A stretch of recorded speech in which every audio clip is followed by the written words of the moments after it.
സിനെ കാണാൻ വേണ്ടിയിട്ട് അവസാനം ഒരു നോക്ക് കാണാൻ വേണ്ടിയിട്ട് നിരവധി ആളുകൾ ഒഴുകിയെത്തി. യഥാർത്ഥത്തിൽ വി.എസ് നൽകുന്ന സന്ദേശം എന്താണ്? അല്ല, ഇതിനെ നമ്മൾ വേറൊരു വളരെ തികച്ചും വ്യത്യസ്തമായ ഒരു രീതിയിൽ വേണം നമ്മൾ ഇതിനെ വിലയിരുത്താൻ. അതിലൊരു പ്രധാനപ്പെട്ട ഘടകം, കഴിഞ്ഞ 6 വർഷം വി.എസ് തീർച്ചയായും നിശബ്ദനായിരുന്നു. വി.എസ് ജീവിച്ചിരിപ്പുണ്ടോ ഇല്ലയോ എന്ന് പോലും നമ്മൾ അറിയാതെ വിധത്തിൽ വി.എസ് ഒരു വീട്ടിനകത്ത്, വി.എസിന്റെ വീട്ടിനകത്ത്, മകന്റെ വീട്ടിനകത്ത് വി.എസ് അവിടെ മൗനിയായി കൂടുകയായിരുന്നു. സ്വാഭാവികമായും വി.എസിനെ എതിർക്കുന്ന പക്ഷത്തിന്റെ, അതായത് മൂലധന രാഷ്ട്രീയത്തിന്റെ പക്ഷത്തിന്റെ ആളുകൾ അതിശക്തമായ രീതിയിൽ സാമൂഹ്യ രംഗങ്ങളിൽ ഇടപെടുകയും ഭരണപരമായ മേഖലയിൽ അവരുടെ കുത്തകാധികാരം അതിനിർണായകമായി സ്വാധീനിക്കാൻ എല്ലാ വൃത്തികേടുകളും നിർബാധമെന്നോണം നിർദ്ദയമായി നടപ്പാക്കി വരികയും ചെയ്ത ചുറ്റുപാടായിരുന്നു ഈ പറയുന്ന കാലയളവിലെല്ലാം ഉണ്ടായിരുന്നത്. അവിടെ ഉണ്ടാകുമ്പോൾ നമ്മൾ ശ്രദ്ധിക്കാതെ പോയിരിക്കുന്ന ഒരു കാര്യം എന്താന്ന് പറഞ്ഞാൽ, വി.എസ് അതായത് ഇങ്ങനെ മറഞ്ഞു പോകുന്ന ഒരവസ്ഥയിലേക്ക്, അതായത് ഇപ്പൊ പൊതുമണ്ഡലത്തിൽ നിന്ന് മാറി നിൽക്കുന്ന ഒരവസ്ഥയിലേക്ക് വി.എസ് മാറുന്നതിന് മുൻപായി കേരളീയ പൊതുസമൂഹത്തിന് വി.എസ് നൽകിയിരിക്കുന്ന ഒട്ടനവധി സന്ദേശങ്ങൾ ഉണ്ടായിരുന്നു. വളരെ ഗൗരവതരമായ സന്ദേശങ്ങൾ. ആ സന്ദേശങ്ങൾ എന്ന് പറയുന്നത് കേവലമായ ഒരു സർക്കാരിന്റെ സന്ദേശം മാത്രമായിരുന്നില്ല. ഇതൊക്കെ ഒരു ഇടതുപക്ഷ ജനാധിപത്യ മുന്നണി സർക്കാർ സംവിധാനത്തിന്റെ ഗിരിമയെക്കുറിച്ചുള്ള സംഭാഷണങ്ങളായിരുന്നില്ല. മറിച്ച് നിങ്ങളും ഞാനും നമ്മളും വരും തലമുറയും ജീവിക്കുന്ന നമ്മുടെ ഭൂമിയെക്കുറിച്ചുള്ള, പ്രത്യേകിച്ച് നമ്മുടെ സംസ്ഥാനത്തെക്കുറിച്ചുള്ള, നമ്മുടെ പാരിസ്ഥിതിക വിഷയത്തെക്കുറിച്ചുള്ള വളരെ അഗാധമായ ഉത്കണ്ഠയും വിഹ്വലതയുമാണ് വി.എസ് ഏറ്റവും ശക്തമായി പ്രകടിപ്പിച്ചിരുന്നത്. അതോടൊപ്പം അത് ഏറ്റവും കൂടുതൽ അരഞ്ഞു പോകുന്നത്, അതായത് പരിസ്ഥിതിയെ എങ്ങനെയാണോ നാം നിർദ്ദയമായി ദ്രോഹിച്ചു കളയുന്നത്, ഒഴിവാക്കി കളയുന്നത്, അതുപോലെ തന്നെ അബാൻഡൻ ചെയ്യപ്പെടുന്ന, ഇഗ്നോർ ചെയ്യപ്പെടുന്ന സ്ത്രീകളുടെ വിഹ്വലതകളുമായിരുന്നു വി.എസ് ഏറ്റവും ഗൗരവതരമായി ഈ കേരളത്തിലെ പൊളിറ്റിക്കൽ സെനാരിയോയിൽ ഉയർത്തിയത്. ഈ ഉയർത്തിയ പക്ഷത്തിന് കിട്ടിയിരിക്കുന്ന ഒരു വളരെ പ്രധാനപ്പെട്ട ഒരു സംഭവമായിരുന്നു നമ്മുടെ വർത്തമാനകാല കേരളത്തിനകത്ത് വന്നിരിക്കുന്ന ആശാവർക്കർമാരുടെ സമരം. ഈ ആശാവർക്കർമാരുടെ സമരം വരുമ്പോൾ ആ സമരത്തെ എന്താന്ന് പറഞ്ഞാൽ, കേരളത്തെ ഭരിക്കുന്ന ഇടതുപക്ഷ ജനാധിപത്യ മുന്നണിയുടെ മുഖ്യമന്ത്രി, പാർട്ടി CPM മുഖ്യമന്ത്രി, പോളിറ്റ് ബ്യൂറോ മെമ്പർ അയക്കുന്ന ഒരാൾ സമരം ചെയ്ത് എന്തെങ്കിലും അങ്ങ് നേടിക്കളയാമെന്ന് വല്ലാതെ മോഹിക്കരുത്. ഇതാണ് അയാൾ കൊടുത്തിരിക്കുന്ന ഒരു സ്റ്റേറ്റ്മെന്റ്. അതോടൊപ്പം തന്നെ CITU നേതാക്കന്മാരായിരിക്കുന്ന ഈ ഇളവരം കരീബ് പോലുള്ള യൂസ്ലെസ്സുകൾ വളരെ മോശമായി, വളരെ വളരെ മ്ലേച്ഛമായ രീതിയിൽ ഈ സമരം ചെയ്യുന്ന തൊഴിലാളികളെ ആക്ഷേപിക്കുകയുമാണ്. വി.എസ് വാസ്തവത്തിൽ ഇതെല്ലാം അറിയുന്നുണ്ടായിരുന്നു. വി.എസ് അദ്ദേഹത്തിന്റെ വിശ്രമമുറിക്കകത്തിരുന്ന് സംസാരിക്കാനുള്ള കഴിവ് പോലും നഷ്ടപ്പെട്ടു എന്നെല്ലാം പറയുന്നത് എനിക്ക് അറിയില്ല അതിനെക്കുറിച്ച് പോലും. അതായത് അത് വേറെ ചർച്ച ചെയ്യേണ്ടുന്ന ഒരു വിഷയമാണ്. എങ്ങനെയാണ് അമേരിക്കൻ പര്യടനവും അതല്ല സെൻട്രൽ കമ്മിറ്റി യോഗവും കഴിഞ്ഞ് തിരക്കുകളെല്ലാം കഴിയുമ്പോൾ വി.എസ് വെന്റിലേറ്റർ വി.എസിൽ നിന്ന് വി.എസിനെ മാറ്റുന്നത്, ഇതൊക്കെ ശരിക്കും വാസ്തവത്തിൽ വേറൊരു രീതി ചർച്ച ചെയ്യപ്പെടുന്ന വിഷയങ്ങളാണ്. അതെന്തോ ആവട്ടെ. അപ്പൊ ഞാൻ ഈ പറഞ്ഞു വന്ന വിഷയം വെച്ചാൽ, അങ്ങനെ വരുന്ന ഈ ആശാവർക്കർമാരുടെ സമരം ഇങ്ങനെ കത്തിക്കാളിയിട്ട് പോലും, കേരളം മുഴുവൻ തന്നെ പര്യടനം നടത്തിയിട്ട് പോലും ഒന്നും ആവാതെ നിൽക്കുന്ന ഒരു ചിത്രവും കൂടി നമ്മുടെ ഈ പറയുന്ന ചെറുതെങ്കിലും വളരെ വിശാലമായിരിക്കുന്ന ഒരു സെനാരിയോ ഉള്ള കേരളത്തിനകത്ത് നിൽക്കുകയാണ്. ഇവിടെയാണ് വി.എസ് എന്താവുന്നത്, വി.എസ് പറഞ്ഞു വെച്ചിരിക്കുന്ന കാര്യങ്ങൾ അറിയാതെ നമ്മുടെ മുമ്പിലേക്ക് വരുന്നു ഒരു ഭാഗത്ത്. മറുഭാഗത്ത് വരുന്നു ഈ കാലവർഷത്തിന്റെ ഭാഗമായി വരുന്ന മുഴുവൻ റോഡുകളും തകരുന്നു. വടക്കും തെക്കും ഭേദമന്യേ എല്ലാ റോഡുകളും തകരുകയാണ്. അതിനനുസരിച്ച് ഒട്ടനവധി ഉരുൾപൊട്ടലുകൾ, മലയിടിച്ചലുകൾ, മണ്ണിടിച്ചലുകൾ, ഇങ്ങനെ വരാവുന്ന ഒരുപാട് പ്രകൃതി ദുരന്തങ്ങളും വരുന്നു. ഈ പ്രകൃതി ദുരന്തം എന്ന് പറയുന്ന ഈ വാക്ക് പോലും നമ്മൾ ഏറ്റവും കൂടുതൽ പിന്നീട് കേൾക്കുക. പ്രകൃതി ദുരന്തം പ്രകൃതി മാത്രമായി ഉണ്ടാക്കുന്ന ദുരന്തമല്ല അത്, മറിച്ച് പ്രകൃതിയുടെ മേലെ മനുഷ്യനെ ഏൽപ്പിക്കുന്ന ആഘാതത്തിന്റെ ഭാഗമായി ഉണ്ടാകുന്ന ദുരന്തമാണത്. ഈ സംഭവത്തെ കുറിച്ച് വളരെ കൃത്യമായി ഓർമ്മിപ്പിക്കുമ്പോഴാണ് വി.എസിന്റെ വളരെ പ്രസിദ്ധമായിരിക്കുന്ന തണ്ണീർത്തടത്തിനായി സംരക്ഷണത്തിനായിട്ട് സമരം, നെൽവയൽ സംരക്ഷണ സമരം, പാരിസ്ഥിതിക സംഭവത്തിലൂടെ ഇത്തരം സമരങ്ങൾ, മതികെട്ടാൻ സംഭവത്തിന്റെ സമരം, ഇത്തരം സംഭവങ്ങളെ നിരന്തരം ഓർമ്മിപ്പിക്കുന്ന ഒരാളായി വി.എസ് എങ്ങനെ മാറി. ഇതാണ് വാസ്തവത്തിൽ വി.എസ് ഈ പറയുന്ന പുതിയ തലമുറ. അവിടെയാണ് ഗൗതം പറഞ്ഞിരിക്കുന്ന ഒരു പുതിയ തലമുറയിൽപ്പെട്ടിരിക്കുന്നവരും ചെറുപ്പക്കാരും കുട്ടികളും വൃദ്ധന്മാരും ആപാല വൃദ്ധം ജനങ്ങൾ ഇരച്ചു വരിക. കാരണം ഇനി ഇത്തരത്തിലുള്ള സംഭവത്തെ പൊതുജനമധ്യത്തിൽ അവതരിപ്പിക്കാൻ പറയുന്നവരൊരു ഇഷ്ടംപോലെ ആൾക്കാരാണ്, ഒരുപാട് ബുദ്ധിജീവികളൊക്കെ ഉണ്ട്, അത് ശരിയാണ്. പക്ഷെ പൊതുജനമധ്യത്തിൽ അവതരിപ്പിച്ച് നിങ്ങളുടെ ഈ വിഷയത്തിനകത്ത് ഒരു പോരാളിയായി ഞാൻ നിങ്ങളുടെ കൂടെ നിൽക്കുമെന്ന് പറയുന്ന വിശ്വാസ്യതയുള്ള മറ്റൊരു നേതാവാണ്. ഇതാണ് ചോദ്യം. ഈ ചോദ്യത്തിനുള്ള ഉത്തരമാണ് വാസ്തവത്തിൽ വി എസിന്റെ എന്താ പറയാ മരണാനന്തരമുള്ള വി എസിന്റെ യാത്ര. ആ യാത്രയിൽ VS കേരളത്തിലെ മുഴുവൻ ജനങ്ങളോട് പറഞ്ഞത്. അവിടെയാണ് വാസ്തവത്തിൽ VS എന്തായിത്തീരുന്നത്. ഇവിടെ നമ്മൾ കാണുന്ന വേറൊരു നമ്മൾ എടുക്കുക, ഈ കേരളത്തിലെ കമ്മ്യൂണിസ്റ്റ് പാർട്ടിയുടെ ആളുകൾ പക്ഷെ ഒരുപക്ഷെ സാർവദേശീയ തലത്തിൽ ആഗോളതലത്തിൽ നമ്മൾ എടുത്തു കഴിഞ്ഞാൽ പിന്നെ മാർക്സും എംഗൽസും പിന്നെ പാരിസ്ഥിതിക വിഷയങ്ങളെ കുറിച്ച് വളരെ ഗൗരവതരമായി പിന്നെ പരിഗണിച്ചിട്ടില്ല എന്നല്ല, വളരെ സീരിയസ് ആയി പറയുമ്പോൾ പോലും മാർക്സും എംഗൽസും ഏറ്റവും ഫോക്കസ് ചെയ്തിരിക്കുന്ന പിന്നെ ഘടകം എന്തായിരുന്നു എന്ന് പറഞ്ഞാൽ പിന്നെ ഒരു വ്യവസ്ഥിതിയുടെ വിഷയമാണ്. ഈ ഒരു മുതലാളിത്ത പിന്നെ സാമൂഹ്യ വ്യവസ്ഥക്കകത്ത് ഉൽപാദന ശക്തികൾ, ഉൽപാദന ബന്ധങ്ങൾ അത് ഉണ്ടാക്കുന്ന അവസ്ഥയും പ്രകൃതിയും തമ്മിലുള്ള ബന്ധം എന്ത് എന്ന രീതിയിലും അതിനകത്തുണ്ടാക്കുന്ന അധ്വാനത്തിന്റെ വിഷയവുമാണ് ഏറ്റവും കൂടുതൽ മാർക്സും എംഗൽസും പിന്നെ അഡ്രസ് ചെയ്ത്.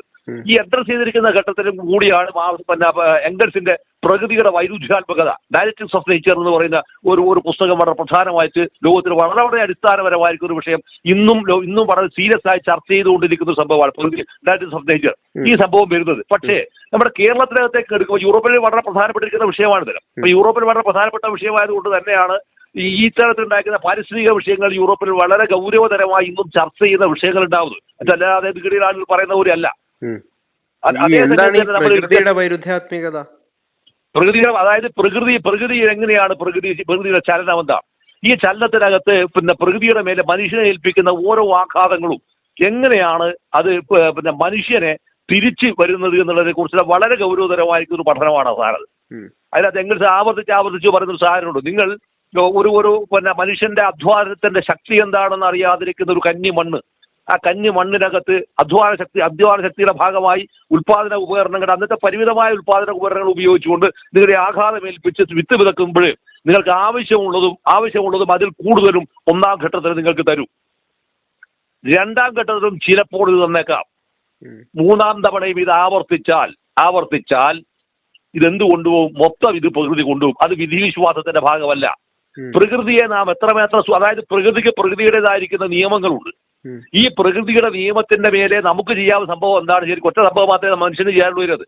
അതിനെ പരമാവധി പ്രകൃതിയും മനുഷ്യനും തമ്മിൽ സമരസപ്പെട്ടു പോകാവുന്ന രീതിയിൽ അതിനെ പരിവർത്തിപ്പിക്കുക എന്നുള്ളതാണ്. മറിച്ച് ഈ ആധുനികമായിരിക്കുന്ന മുതലാളിത്ത ഉൽപാദന ഉപകരണങ്ങൾ, ഉൽപാദന ശക്തിയുടെ വികാസം, ഉൽപാദന ഉപകരണങ്ങൾ കണ്ടുപിടുത്തം, പ്രത്യേകിച്ച് ഇൻഡസ്ട്രിയൽ റവല്യൂഷൻ, ഇതിന് ശേഷം പിന്നീട് എന്തായെന്ന് പറഞ്ഞാൽ പ്രകൃതിയിലുള്ള വിഭവങ്ങൾ മുഴുവൻ തന്നെ കൊള്ളയടിക്കുക എന്ന അവസ്ഥയിലേക്ക് മാറുക. മുഴുവൻ കൊള്ളയടിക്കുക, സമസ്തവും കൊള്ളയടിക്കുക. ഇവിടെയാണ് ലാഭം എന്ന് പറയുന്ന ഒരു വിഷയം വളരെ ഗൗരവതരമായിട്ടുള്ള വിഷയമായിട്ട് ലാഭം. ഈ ലാഭം ഇങ്ങനെ കൊയ്യുന്നതിനായി സഭ മുഴുവൻ കൊള്ളയടിക്കുമ്പോൾ ഇവിടെയാണ് തർക്കം ഉണ്ടാവുന്നത്. കാരണം പ്രകൃതിയിലെ വിഭവങ്ങൾ എന്താണ്? ലിമിറ്റഡ് ആണ്. ഈ പരിമിതമായ വിഭവങ്ങൾ ആർക്ക് അമിതമായി കൊള്ളയടിക്കാൻ കഴിയുന്നു എന്നതിനനുസരിച്ചാണ് എന്തുണ്ടാവുന്നത്? ഇതിനകത്താണ് സത്യത്തിൽ പിന്നെ മത്സരം ഉണ്ടാവുന്നത്. ഈ മത്സരാധിഷ്ഠിതമായിരിക്കുന്ന ലോകത്തിന്റെ ഭാഗമായിട്ടുള്ള ഏറ്റവും വിരൂപമായ ഒരു ചിത്രമാണ് വാസ്തവത്തിൽ നമുക്കിപ്പോൾ നമ്മുടെ പിന്നെ മാവോവിന്റെ ചൈന നമുക്കിപ്പോൾ തരുന്നത്. ലോകത്തിൽ ഏറ്റവും കൂടുതൽ വ്യവസായശാലകൾ ഉണ്ടാക്കി സമസ്ത സാധനവും കൊള്ളയടിച്ച്, സമസ്ത പ്രകൃതി വിഭവങ്ങളും കൊള്ളയടിച്ച്, അത് ഏതാണ്ടെന്ന് അറിഞ്ഞാൽ ഒഴിഞ്ഞ കപ്പണ പോലെയായി. നമ്മുടെ നാടൻ പറഞ്ഞ കപ്പണയില്ല, കല്ല് കൊത്തിയ കപ്പണ. ഈ കല്ല് കൊത്തിയ കപ്പണ പോലെയോ കോറി പോലെയോ ആയി ഈ പറയുന്ന ചൈന മാറുകയാണ്. അതിനനുസരിച്ച് നമ്മുടെ മുമ്പിൽ മോഹിപ്പിക്കുന്ന ഒട്ടനവധി എന്താ പറയുക പിന്നെ നിർമ്മാണ പ്രവൃത്തികൾ, ഒരുപക്ഷെ ലോകത്തിൽ അത്ഭുതകരങ്ങളായ നിർമ്മാണ പ്രവർത്തനങ്ങളെല്ലാം അങ്ങോട്ട് നടക്കുന്നുണ്ട്. പക്ഷേ ഈ വിഭവങ്ങളെല്ലാം തന്നെ അവിടുന്ന് പിന്നെ പ്രകൃതിയിൽ നിന്ന് തന്നെ എടുത്തുകൊണ്ടുപോയി ഇത്രയും സംഭവങ്ങൾ നിർമ്മിച്ചെടുക്കുമ്പോൾ നാളത്തെ തലമുറക്ക് നിങ്ങൾ എന്ത് നൽകും? ഇതാണ് ചോദ്യം. എന്ത് നൽകും? ഈ ചോദ്യത്തിന്റെ ആദ്യമായിരിക്കുന്ന ഒരു സംഭവമാണ് വളരെ ശാസ്ത്രീയമായി എംഗൽസ് ഉന്നയിച്ച്. അതാണ് ഡയലക്റ്റിക്സ് ഓഫ് നേച്ചർ എന്ന സംഭവത്തിൽ ഏറ്റവും പ്രധാനപ്പെട്ടിരിക്കുന്ന സാധനം. അതിന്റെ ഭാഗമായിട്ടാണ് ഇന്ന് പ്രകൃതിക്കാർ ഈ പാരിസ്ഥിതിക വിഷയങ്ങളുടെ ഒരുപാട് ഘടകങ്ങൾ, വിഷയങ്ങൾ മുഴുവൻ തന്നെ ഇതുമായി ബന്ധപ്പെട്ട് കിടക്കുന്ന വിഷയങ്ങളാണ്. അത്തരം വിഷയങ്ങളെ കേരളത്തിനകത്ത് ഏറ്റവും സീരിയസ് ആയി കൊണ്ടുപോകുന്നത് ആര് എന്നുള്ളതാണ് ചോദ്യം. ഇവിടെ ഇവിടെ ആദ്യമായി നമ്മൾ നോക്കേണ്ട സംഭവിച്ച ഇടുക്കി ഡാം പണിയുന്നതാണ്. ഇടുക്കി ഡാം പണിയുന്ന സമയത്താണ് നമുക്ക് എന്തെങ്കിലും മരങ്ങൾ മുറിക്കേണ്ട വിഷയം വരുന്നു. ഒരുപാട് സംഭവങ്ങൾ പിന്നെ കുടിയൊഴിപ്പിക്കേണ്ട വിഷയം, ഇങ്ങനെ ഒട്ടനവധി അത് കമ്മ്യൂണിസ്റ്റ് പാർട്ടി അതുവരെ അഭിമുഖീകരിക്കാത്തൊരു വിഷയമായിരുന്നു. അത് അഭിമുഖീകരിച്ചിട്ടില്ല. അപ്പൊ ഈ വിഷയത്തിനകത്ത് ഒരു വിഷയം വരുമ്പോൾ സുഗതകുമാരി ടീച്ചർ ഈ വിഷയത്തിനകത്ത് പിന്നെ വളരെ പ്രധാനപ്പെട്ടിരിക്കുന്ന നിലപാടെടുക്കുകയാണ്. ഈ ബാലാനന്ദ്, പിന്നെ CPM പഴയ സെൻട്രൽ കമ്മിറ്റി നമ്മൾ CA2 അഖിലേന്ത്യാ പ്രസിഡന്റുമായിരിക്കുന്ന ഈ ബാലാനന്ദ്, ഇവരൊക്കെ ഇതിനകത്തൊരു നിലപാടെടുക്കുമ്പോൾ വേറൊരു നിലപാടെടുക്കും. ഈ ഒരു നിലപാടിൽ എടുക്കുമ്പോൾ പോലും ഇവരെല്ലാം കാണുന്ന ഒരു വിഷയം എവിടെയാണെന്ന് പറഞ്ഞാൽ പിന്നെ തൊഴിലും അതുമായി ബന്ധപ്പെട്ടിരിക്കുന്ന തൊഴിലാളിക്ക് കിട്ടുന്ന പിന്നെ മെച്ചവുമായിരുന്നു. ഈ തൊഴിലാളിക്ക് കിട്ടുന്ന മെച്ചവും വളരെ പ്രധാനമായി നിൽക്കുന്ന ഘട്ടത്തിൽ പോലും അത് പിന്നീട് ഉണ്ടാക്കാൻ പോകുന്ന പാരിസ്ഥിതിക ആഘാതം എന്തെന്ന സംഭവത്തെക്കുറിച്ച് ഉണ്ടാക്കുന്ന വിഷയങ്ങളാണ് ഇന്ന് നമ്മൾ ചർച്ച ചെയ്യുന്നത്. കാരണം ഇന്ന് നമ്മൾ ചർച്ച ചെയ്യുന്നിടത്തേക്ക് നമ്മൾ വികസിക്കുകയാണ് ചെയ്തത്. ഈ വികസിക്കുന്നുണ്ടായിരിക്കുന്ന പൗരബോധം, പാരിസ്ഥിതിക ബോധം നമ്മൾ പിന്നീട് ഉണ്ടാക്കി തന്നത് ആരാണെന്നുള്ളതാണ്. ആ ഉണ്ടാക്കി തന്നിരിക്കുന്ന അത് കൊണ്ടാണ് നമ്മുടെ ഇപ്പുറത്തെ മറ്റേ ഇതില്ലേ പിന്നെ കൊല്ലം ജില്ലയിലുള്ള ആ വെള്ളച്ചാട്ടത്തിന്റെ അവിടെ കൊണ്ടുപോയി നമുക്ക് അണക്കെട്ട് കെട്ടണം എന്ന് പറയുമ്പോൾ അത് പാടില്ല എന്ന് പറയാവുന്ന ഒരു വിഷയം ഉണ്ടാവുന്നു. അത് പാടില്ല എന്ന് പറയാവുന്ന വിഷയം ഉണ്ടാവുന്നു. അതുപോലെ തന്നെ സൈലന്റ് വാലി, ഇങ്ങനെ വരുന്ന പാരിസ്ഥിതിക അവബോധങ്ങൾ നിർമ്മിക്കുന്നതിൽ അതിനിർണായകമായ പങ്ക് VS വഹിച്ചു. അത് ഒരിക്കലും നമ്മൾ VS പ്രതീക്ഷിക്കാത്തതാണ്. ഒരിക്കലും പ്രതീക്ഷിച്ചു. കാരണം കർക്കശക്കാരനായിരിക്കുന്ന ഒരു പാർട്ടിക്കാരൻ ആളുകളോട് വളരെ മുരട്ട് രീതിയിൽ മാത്രം സംസാരിക്കുന്നയാൾ, രണ്ടും കൂടെ ചലിക്കാത്തവരാണ്. ഇങ്ങനെയെല്ലാം പറയുന്ന വിശേഷണങ്ങളാൽ ബന്ധിക്കപ്പെട്ടു പോയിരിക്കുന്ന VS അച്യുതാനന്ദൻ എന്ന് പറയുന്ന ഒരാൾ VS ഉണ്ടാവുക എന്ന് പറഞ്ഞാൽ അതിൽ നിന്ന് തികച്ചും മോചിതമാക്കപ്പെടുക മാത്രമല്ല, ഇതെങ്ങനെയാണ് ഒരു പുതിയ തലമുറയുടെ വലിയ രാഷ്ട്രീയ പാഠശാലയായി മാറുന്നത് എന്ന് പറയാവുന്ന ഒരു അവബോധം നിർമ്മിക്കുന്നു എന്നതാണ് VS ശരിക്കും കാലാതീതമായ ഒരു മനുഷ്യനായി മാറുന്നത്. കാലാതീതമായ ഒരു വിപ്ലവകാരിയായി VS രൂപാന്തരപ്പെട്ടത്. ഈ രൂപാന്തരപ്പെടുന്ന പ്രക്രിയയാണ് വാസ്തവത്തിൽ അത് ശരിക്കും മാർക്സിസത്തിന്റെ പ്രക്രിയയാണത്. അത് മാർക്സിസത്തിന്റെ പ്രക്രിയയാണ്. നേരെ മറിച്ച് നോക്കൂ, നിങ്ങൾ ഇപ്പൊ ഈ പറയുന്ന മുഖ്യമന്ത്രി പരിവാരങ്ങൾ ഉൾക്കൊള്ളുന്ന കള്ളന്മാരുടെ മടയുണ്ടല്ലോ, ഈ കള്ളന്മാരുടെ മട ചെയ്യുന്നത് മുഴുവൻ നേരെ തിരിച്ചാണ്. തെക്ക് വടക്ക് വ്യത്യാസമില്ലാത്ത റോഡുകൾ ഒന്നൊന്നായി ഇടിയുന്നു. അരുത് അരുത് അരുത് 1000 തവണ പറഞ്ഞിരിക്കുന്ന ഒരാളാണ്. മറ്റ് പ്രധാനപ്പെട്ടിരിക്കുന്ന പരിസ്ഥിതി ശാസ്ത്രജ്ഞന്മാരോടൊപ്പം തന്നെ ഏറ്റവും ശക്തമായി പൊതുജനത്തോട് വിളിച്ചു അലറി പറഞ്ഞിരിക്കുന്ന ഒരാളായിരുന്നു VS അച്യുതാനന്ദൻ. അതായിരുന്നു കീഴാറ്റൂർ നാം കണ്ടത്. അവിടെയാണ് കീഴാറ്റൂർ. ഈ കീഴാറ്റൂരിലെ അതിലൂടെ റോഡ് കൊണ്ടുപോകാൻ വെച്ചപ്പോ അതിനെ എതിർത്തിരിക്കുന്ന വയൽക്കിളികളെ പാർട്ടി വിരുദ്ധന്മാരെന്ന് മാത്രമല്ല വികസന വിരോധികളെന്ന് വിളിച്ചു. ഇപ്പോ ഗതി പിടിക്കാതെ അലഞ്ഞു നടക്കുന്ന പി ജയരാജൻ, ഒരു പൊതുജന പാർട്ടിയിലെ സംസ്ഥാന ഒരു സ്റ്റേറ്റ് കമ്മിറ്റി മെമ്പറും പിന്നെ വൈസ് ചെയർമാനായിട്ട് മാത്രം നടക്കുന്ന പി ജയരാജൻ, ഈ പി ജയരാജൻ ഉൾപ്പെടെയുള്ള ആളുകൾ, ഈ MP ജയരാജൻ ഉൾപ്പെടെയുള്ള ആളുകൾ, ഈ ഇവരെല്ലാം പോയിട്ടാണ് അതെന്ത് ചെയ്ത് അതിലൂടെ ഇത് കൊണ്ടുപോകണം എന്നുള്ള നിർബന്ധ ബുദ്ധിയിൽ കൊണ്ടുപോയി. ഇപ്പൊ കൊണ്ടുവന്നതിന് ശേഷം അത് നെടുക പുണർന്നു. അതിനപ്പുറത്തും ഇപ്പുറത്തുള്ള ഒരു സ്ഥലത്ത് പോലും ഒരു തരത്തിലുണ്ടായിരിക്കുന്ന ഒരു വിത്ത് പോലും വാടിയാൽ പിന്നെ എന്താ പറയാ രക്ഷപ്പെടാത്ത അവസ്ഥയിലേക്ക് പരിസ്ഥിതിയുടെ നാശം ഉണ്ടാക്കി തീർത്തിരിക്കുന്നു. ഇത് അവിടെ അങ്ങേപ്പുറത്ത് വീരമല ഇടിയുന്നു. ഇത് നിരന്തരമായി നമ്മൾ VS മരിക്കുന്നതിന് തൊട്ട് മുമ്പ് തന്നെ മഴ തോർന്നതിന് മുമ്പ് തന്നെ പത്രങ്ങളിൽ നിരന്തരമായി വന്നുകൊണ്ടിരിക്കുന്ന വാർത്തകളാണ്. ഈ വാർത്ത വരുമ്പോഴാണ് ആളുകളുടെ ബോധമണ്ഡലത്തിൽ VS എന്താ പറയാ ആടിയും പാടിയും നീട്ടിയും വലിച്ചും കുറുക്കിയും അവതരിപ്പിച്ചിരിക്കുന്ന കാര്യങ്ങൾ ഇവരുടെ മനസ്സിലേക്ക് ഓർമ്മയിലേക്ക് ഇത് കടന്നു വരുന്നു. അതുകൊണ്ട് VS സംസാരിച്ച ഒരൊറ്റ സാധനവും ഒന്നും മറന്നുപോയിട്ടില്ല. ഈ ഒന്നും മറന്നു പോവാത്ത ജനതയുടെ വികാരമായി VS ഉയർന്നു നിൽക്കുന്നു എന്നതാണ് VS വാസ്തവത്തിൽ VS വീണ്ടും വീണ്ടും വീണ്ടും വീണ്ടും വായിക്കപ്പെടുമെന്ന് പറയുന്നതിന്റെ ഒരു പ്രധാനപ്പെട്ടിരിക്കുന്ന ഒരു ചിത്രം അതാണെന്നാണ് യഥാർത്ഥത്തിൽ തോന്നുന്നത്. പരാജയം ഭുജിച്ച് ജീവിച്ച കാരണം VS ടേക്കപ്പ് ചെയ്ത വിഷയങ്ങൾ ഇപ്പൊ പരിസ്ഥിതി വിഷയങ്ങൾ മൂന്നാറിലൊക്കെ ആണെങ്കിൽ തന്നെ എന്താ അതിന്റെ ഇപ്പോഴത്തെ പ്രോഗ്രസ് എന്താണ്? അവിടെയാണ് വരുന്നത്. അല്ല ഇവിടെയും നമ്മൾ കാണുന്ന ഒരു തിയററ്റിക്കലി നമ്മൾ നോക്കിയാൽ കാണുന്ന വെച്ചാൽ ഈ റവല്യൂഷൻ നടന്നിരിക്കുന്ന രാജ്യങ്ങൾ, വിപ്ലവ രാജ്യങ്ങൾ, അതായത് സോവിയറ്റ് യൂണിയൻ, ചൈന ഉൾപ്പെടെയുള്ള എല്ലാ വിപ്ലവം നടന്നിട്ടുണ്ടെന്ന് പറയുന്ന എല്ലാ രാജ്യങ്ങളും നടന്നത് പാർട്ടി നടത്തിയ വിപ്ലവമാണ്. പാർട്ടി നടത്തിയ വിപ്ലവത്തിന്റെ ഫലമായി സംഭവിച്ചിരിക്കുന്ന ഒരു ദുരന്തം എന്താണ്? നിങ്ങൾ നിലവിലുള്ള ഉൽപാദന പ്രക്രിയക്ക് വിരുദ്ധമായ അല്ലെങ്കിൽ അതിന് ബദലായിരിക്കുന്ന മറ്റൊരു ഉൽപാദന പ്രക്രിയ ഇംപ്ലിമെന്റ് ചെയ്തില്ല എന്നുള്ളതാണ്. 1917 ഒക്ടോബർ സോഷ്യലിസ്റ്റ് വിപ്ലവം നടന്നതിന് ശേഷം അവിടെ നടന്നിരിക്കുന്ന ഉൽപാദന രീതി നമ്മൾ പറയുമ്പോൾ സോഷ്യലിസ്റ്റ് ഉൽപാദന പ്രക്രിയ, സോഷ്യലിസ്റ്റ് രീതി എന്ന് പറയുമ്പോൾ അവിടെ നമുക്ക് വാസന ഉണ്ടായിരുന്നതാണ്. സ്റ്റാലിന്റെ പിരീഡായതോടുകൂടി അവിടെ സംഭവിച്ചിട്ടത് മുതലാളിത്ത ഉൽപാദന രീതിയെ മത്സരിക്കുന്ന രീതിയിൽ അമേരിക്കയോട് മത്സരിക്കാനുണ്ടായിരിക്കുന്ന ഒരു ഉൽപാദന രീതിയാണ്, ഉൽപാദന പ്രക്രിയയാണ് അവിടെ നടപ്പാക്കിയത്. അപ്പൊ നടപ്പാക്കിയതിന്റെ ഫലം എന്തായെന്ന് പറഞ്ഞാൽ ഒരു കാരണവശാലും ഒരു സോഷ്യലിസ്റ്റ് മോഡോ പ്രൊഡക്ഷൻ എന്ന് പറയുന്ന അവസ്ഥയിലേക്ക് ഉൽപാദന ക്രമീകരണം എന്ന അവസ്ഥയിലേക്ക് അത് ഒരിക്കലും വളരുകയോ വികസിക്കുകയോ ചെയ്തിട്ടില്ല. അപ്പൊ വരേണ്ടത് ഇവിടെയും വരേണ്ട വിഷയം, ഇവിടെ തൊടുന്ന വിഷയം എവിടെയാണ്? പരിസ്ഥിതിയാണ്. അതിൽ ഏറ്റവും പ്രധാനപ്പെട്ടിരിക്കുന്ന വിഷയം പരിസ്ഥിതിയാണ്. കൊള്ളയടിക്കുക, പ്രകൃതിയെ കൊള്ളയടിക്കുക, നിരുത്തരവാദമായി കൊള്ളയടിക്കുക, ലാഭം ഉണ്ടാക്കുക എന്ന അവസ്ഥയിൽ നിന്ന് മാറി ഒരു ബദൽ, ആ ബദൽ എവിടെയാണ്? നാം ഇനിയും അന്വേഷിക്കേണ്ടിയിരിക്കുന്നു, കണ്ടെത്തേണ്ടിയിരിക്കുന്നു. ഇത് കണ്ടെത്താനുണ്ടായിരിക്കുന്ന സാധ്യതകളെ മുൻകൂട്ടി കണ്ടിരിക്കുന്ന ഒരു ശരിയായ ഒരു ഫിലോസഫിയും കൂടിയാണ് വാസ്തവത്തിൽ ഈ മാർക്സ് എന്ന് പറയുന്ന സാധനം. അല്ല, മുൻകൂട്ടി കാണുക എന്നല്ല, ചരിത്രത്തിന്റെ പുരോഗതിയുടെ ഭാഗമായി അതിന്റെ എന്താ പറയാ അതിന്റെ പ്രക്രിയയുടെ ഭാഗമായി വരുന്നതാണ്. അത് വാസ്തവത്തിൽ വളരെ ഏറ്റവും ശക്തമായി മുന്നറിയിപ്പ് നൽകിയ വർക്കും കൂടിയാണ് പിന്നെ എംഗൽസിന്റെ പ്രകൃതിയുടെ വൈരുദ്ധ്യാത്മകത എന്ന് പറയുന്നത്. ഈ ഒരു അവസ്ഥ, എന്താ പറയാ, അങ്ങനെ ചുറ്റുപാടിൽ നിന്ന് വേണം നമ്മൾ അതിനെ പിന്നെ വിലയിരുത്തേണ്ടതാണെന്ന് എനിക്ക് തോന്നുന്നത് ശരിക്കും. അപ്പൊ അങ്ങനെ വരുമ്പോഴാണ് ശരിക്ക് ഈ ബദൽ എന്ന് പറയുന്ന സംവിധാനത്തിന്റെ, അതായത് പിന്നെ ബദൽ സോഷ്യലിസമാണ് എന്ന് പറയുന്ന സംഗതിയുണ്ട്, ഒരു വർത്താനം. ആ ബദൽ സോഷ്യലിസമാണ് എന്ന് പറയുന്നതിന്റെ അടിത്തറയുണ്ട്.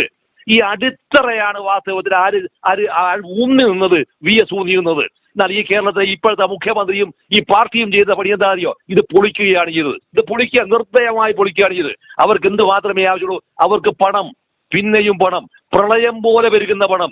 ഈ പണം മാത്രമേ ആവശ്യമുള്ളൂ. അതുകൊണ്ട് VS മരുന്നെടുത്ത് വയ്ക്കോ, 5 നയാ പൈസയുടെ കറപ്ഷൻ VS-നെതിരെ ഉന്നയിക്കാൻ പറ്റുമോ? 5 നയാ പൈസയുടെ കറപ്ഷൻ ഇല്ലല്ലോ. നമ്മുടെ ഈ കേരളത്തിലെ ഈ പറയുന്ന മുഖ്യമന്ത്രി നമുക്ക് എടുത്തു നോക്കിയാട്ടെ ഇപ്പൊ, ഇല്ലേ? BJP-യുടെ കാരുണ്യമില്ലെങ്കിൽ ജയിലില്ലാന്നുള്ളത് ആർക്കാ അറിഞ്ഞുകൂടാത്തത്, അല്ലേ? 100% ഉറപ്പാണ്. BJP-യുടെ കാരുണ്യമില്ലെങ്കിൽ വിജയൻ ജയിലിലാണെന്ന് 100% ജയിലില്ല. എന്താ ആവശ്യമുണ്ട്? കാരുണ്യമേ 100. അയാൾ മാത്രമല്ല, അയാൾ ഭാര്യയും ജയിലാവും, അയാൾ മക്കളും ജയിലാവും. അതിൽ തർക്കമൊന്നുമില്ലല്ലോ. ഇത് അട്ടിമറിക്കാനാണ് ഇപ്പൊ എന്ത് ചെയ്യുന്നത്? ഇപ്പോഴത്തെ ഇത് വന്നില്ലേ, നമ്മളെ വോട്ടർ പട്ടിക വന്നില്ലേ? 10 ലക്ഷം വോട്ടർമാർ ഒറ്റയടിക്ക് ഔട്ടായി. ഈ 10 ലക്ഷം വോട്ടർമാർ ഔട്ടായി എന്ന് പറയുമ്പോൾ അതിന്റെ വിചിത്രമായ സംഭവങ്ങൾ പത്രങ്ങൾ വന്നു തുടങ്ങിയപ്പോ പലരും അവിടെ ചെന്ന് നോക്കുമ്പോൾ പലർക്കും വോട്ടില്ല. ഈ വോട്ടില്ലാത്തത് ആർക്കായിരിക്കും? ശരിക്കും വോട്ടില്ലാത്തത് മുഴുവൻ ആർക്കാ? 100% ഉറപ്പാണ് വോട്ടില്ലാത്തവർ മുഴുവനായിരിക്കും UDF പക്ഷക്കാരായിരിക്കും. കാരണം ഇതൊന്നും തന്നെ ഒരിക്കൽ പോലും ഈ സർക്കാർ ഉദ്യോഗസ്ഥൻ ചേർത്തിരിക്കുന്ന വോട്ടല്ല. അവൻ ഇതിനോട് അത്രമാത്രം പണി എടുത്തിട്ടുണ്ടാവില്ല. ഓരെന്ത് ചെയ്യും? ഈ ഒരു ആവശ്യം CPM-ന്റെ ബ്രാഞ്ച് സെക്രട്ടറിന്റെ അടുത്തോ അല്ലെങ്കിൽ ഏരിയ സെക്രട്ടറിന്റെ അടുത്തോ സാധനം പറയും. അവർ കൊടുക്കുന്നതിനനുസരിച്ച് വരാവുന്ന ഒരു ക്രമീകരണത്തിൽ ഉണ്ടാക്കുന്ന ലിസ്റ്റാണ് നിങ്ങൾക്ക് കൊടുക്കുക. അതുകൊണ്ടാണ് ഇപ്പൊ ഇന്നത്തെ പത്രത്തിനകത്ത് കണ്ടു, തിരുവനന്തപുരത്തെ പിന്നെ കോവളത്തെ MLA-യുടെ പിന്നെ വാർഡിൽ MLA-ക്ക് വോട്ടില്ല, MLA-യുടെ ഭാര്യയ്ക്ക് വോട്ടില്ല.